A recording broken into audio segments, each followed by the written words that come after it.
9 நோன்புகளை நிறைவு செய்து 10வது தராவீஹ் தொழுகையை தொழுதுவிட்டு அமர்ந்திருக்கிறோம். இன்றைக்கு சூரத்துல் யூசுஃப் ஓதப்பட்டது. குர்ஆனில் அல்லாஹ் தஆலா சூரத்துல் யூசுஃபை பற்றி பேசுகிற பொழுது அழகிய வரலாறு அஹ்ஸனுல் கஸஸ் என்பதாக சொல்கிறார். குர்ஆனில் நிறைய சம்பவங்கள் சொல்லப்படும். ஹஜ்ரத் மூஸா அலைஹிஸ்ஸலாம் அன்னவர்களுடைய வரலாறு அது அழகானது.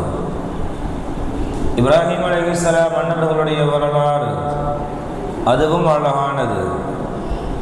குர்ஆனிலே சொல்லப்படக்கூடிய எல்லா வரலாறுகளுமே மிக அழகானது. ஆனால் யூசுப் அலைஹிஸ்ஸலாம் அன்னவர்களுடைய வரலாற்றை சொல்கிற பொழுது அது மிக அழகானது என்பதாக அல்லாஹ் தஆலா சொல்வதனுடைய நோக்கம் என்னவென்றால், யூசுஃப்ல அந்த சூறாவில் உள்ள ஒவ்வொரு ஆயத்தும் அதை படிப்பதற்கு இன்பமாகவும் ஆழமான அர்த்தங்களை கொண்டதாகவும் இருக்கும். இப்போ நிறைய விஷயங்கள் படிப்பனைக்கு நமக்கு அதில் இருந்தால் கூட ஒரே ஒரு செய்தியை நாம் அதிலிருந்து பார்க்கலாம். வாழ்க்கையில் ஒரு மனுஷனுக்கு அல்லாஹ் தஆலா தொடர்ந்து சோதனைகளை கொடுத்து கொண்டே இருக்கிறார். தொடர்ந்து சோதனையை அல்லாஹ் தஆலா வழங்குகிற பொழுது அந்த சோதனையில் ஒரு மூமினான அடியார் பொறுமை காத்து அதில் எந்த விதமான பதட்டமும் இல்லாமல் அல்லாஹ்வினுடைய விஷயத்தில் அல்லாஹ்வினுடைய அருளில் நிராசையாகாமல் அந்த சோதனையை எதிர்கொண்டான் என்றால் அதற்கு பின்னால் அல்லாஹ் வழங்குகின்ற பரிசு என்பது, கூலி என்பது மிகப்பெரியதாக இருக்கும் என்று சூரத்துல் யூசுஃபில் இருந்து நமக்கு பாடமாக சொல்வார்கள். யூசுப் அலைஹிஸ்ஸலாம் அன்னவர்களுக்கு ஏற்பட்ட சோதனைகளை கொஞ்சம் பாருங்களேன். யூசுப் அலைஹிஸ்ஸலாம் அன்னவர்களுடைய பால்ய வயதில், அதாவது பருவ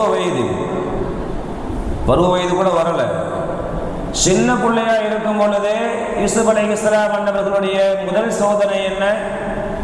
சொந்த சகோதரர்களால் கிணற்றில் தூக்கி வீசி எறியப்படுகிறார்கள்.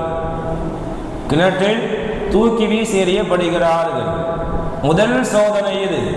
இங்கே ஆரம்பித்த இந்த சோதனை தொடர்ந்து கொண்டே போகிறது. கிணத்துல விழுந்தவங்கள சில வியாபார கூட்டம் உள்ளிருந்து மீட்கிறது. மீட்டவர்கள் நல்லவர்களா? கிடையாது. என்ன பண்ணிருக்கணும்? நல்லவர்களாக இருந்தால், தம்பி நீ யாருமா, எந்த ஊரு, அத்தா பேர் என்ன சொல்லி முறையாக அவர்களுடைய தாய் தந்தையிடம் சேர்த்திருக்க வேண்டும் தானே. ஆனால் மீட்டவர்கள் நல்லவர்களா என்றால் நல்லவர்களாக அவர்கள் இல்லை. எனவே என்ன பண்ணிட்டாங்கன்னா, அவர்களுடைய வியாபார பொருளை போன்று யூசுஃபையும் ஒரு வியாபார பொருளா பார்த்தாங்க. சந்தையில போய் அடிமையாக விட்டு விட்டார்கள். முதல்ல சொந்த சகோதரர்களால் துரோகம் இழைக்கப்பட்டு கிணற்றிலே வீசெறியப்பட்டார், முதல் சோதனை. இரண்டாவது, அந்த சிறிய வயதிலேயே மிஸ்ரினுடைய நாட்டின் சந்தையிலே அடிமையாக விற்கப்படுகிறார். இது இரண்டாவது சோதனை. இப்படியே தொடர்கிறது. அரசருடைய வீட்டிலே அவர் அடிமையாக இருக்கிற பொழுது அந்த வீட்டினுடைய பெண்ணால் அவருடைய உள்ளத்திற்கு மிகப்பெரிய சோதனை வருகிறது. அல்லாஹ்ட்ட ஒரு கட்டத்தில் அவர் துவா செஞ்சிட்டார். முதல்ல வந்த சோதனைகள் அவருடைய உயிருக்கும் உடலுக்கும் ஏற்பட்ட சோதனை. அரசனுடைய வீட்டில் அவருடைய மனைவியால் ஏற்பட்டது அவருடைய உள்ளத்தை பாதுகாக்கணும், எந்த பிரச்சனையும் வந்துடக்கூடாது. யா அல்லாஹ், இந்த பெண்களோடு நான் இருப்பதை விட, இந்த பெண்கள் இருக்கக்கூடிய வீட்டில் நான் இருப்பதை விட எனக்கு சிறையே மேலானது என்று உள்ளத்தை பாதுகாப்பதற்காக வேண்டி அவர் சிறைக்கு சென்றார். அது எவ்வளவு பெரிய சோதனை. சிறையில கொஞ்ச காலமா இருந்தாரு, பல வருட காலங்கள் சிறையில் இருக்கக்கூடிய ஒரு நிலையை யூசுப் அலைஹிஸ்ஸலாம் அன்னவர்கள் கண்டார்கள். யூசுப் அலைஹிஸ்ஸலாம் அன்னவங்களுடைய வரலாறுல எடுத்து பார்த்தா ஒன்றன் பின்னாக சோதனை அவரை தொடர்ந்து கொண்டே இருந்தது. ஆனால் எங்கேயும் எந்த சோதனையிலையுமே அவர் மனம் தளரவே இல்லை. எந்த சோதனையிலும் அவர் அல்லாஹ்வை நிந்திக்கல. எந்த சோதனையிலும் அவர் பொறுமை இழக்கவில்லை. இதற்கு இன்னொரு காரணமும் சொல்லுவாங்க. அந்த சின்ன வயசுல கூட யூசுப் அலைஹிஸ்ஸலாம் அன்னவர்களுக்கு இந்த பக்குவம் எப்படி வந்ததுன்னா, அது அவர்களுடைய தந்தையின் வளர்ப்பு. தந்தையார் ஹஜ்ரத் யாக்கூப் அலைஹிஸ்ஸலாம். ஒரு பிள்ளையை ஒரு தந்தை எப்படி பக்குவப்படுத்துகிறாரோ சிறிய வயதில், அவர் அப்படித்தான் கடைசி வரை இருப்பார். யாக்கூப் அலைஹிஸ்ஸலாம் அன்னவர்களுக்கு அல்லாஹ் சோதனை கொடுத்தான்ல, சின்ன வயசுலேயே யூசுப் அலைஹிஸ்ஸலாம் அன்னவர்களை தொலைத்தார்கள். அதற்கு பின்னால் இன்னொரு மகன் புன்யாமீனை தொலைத்தார்கள். 2 மகனை தொலைத்த அந்த நேரத்தில் கூட அவர் என்ன பண்ணார்? ஃபஸ்பிர் சப்ரன் ஜமீலா قال بل سولت لكم انفسكم امرا فصبر جميل. எவ்வளவு பெரிய சோதனையில கூட அவர் என்ன சொன்னார்? அல்லாஹ்ட்ட அழகிய பொறுமையை கேட்கிறேன்னு சொன்னார். அப்ப தந்தை யாக்கூப் அலைஹிஸ்ஸலாம் அன்னவர்களிடம் இருந்த அந்த பண்பு யூசுப் அலைஹிஸ்ஸலாம் அன்னவர்களுக்கும் இருந்தது.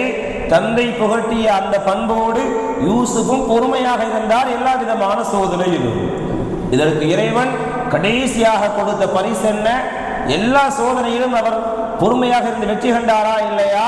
இதற்கு பரிசாக இறைவன் கொடுத்தது மிஸ்ர் நாட்டினுடைய அமைச்சராக அல்லாஹ் தஆலா அவரை ஆக்கி அழகு பார்த்தார் என்பதாக சொல்வார்கள். வாழ்க்கையில சோதனைகள் வரும்போது என்ன செய்யக்கூடாது? தோண்டு போயிடக்கூடாது. அல்லாஹ் இப்படி பண்றானே, இப்படி படுத்துறானே, என் கஷ்டத்தை அல்லாஹ் கண்ணு தெரியலையா, என்னை மட்டும் இப்படி விட்டுட்டானே புலம்பக்கூடாது. வலா தையஸு மின் ரௌஹில்லாஹ், அல்லாஹ்வுடைய அருளில் இருந்து ஒரு காலமும் நீங்கள் நிராசையாகி விடாதீர்கள் சொன்னது யார்? யாக்கூப் அலைஹிஸ்ஸலாம் அன்னவர்கள். அதே மாதிரி எந்த கஷ்டமா இருந்தாலும் யார்கிட்ட முறையிடணும்? அல்லாஹ்கிட்ட முறையிடணும். யாக்கூப் அலைஹிஸ்ஸலாம் அன்னவர்கள் அவங்க சொன்ன அந்த வார்த்தை அல்லாஹ் பதிவு செய்யறான் பாருங்க.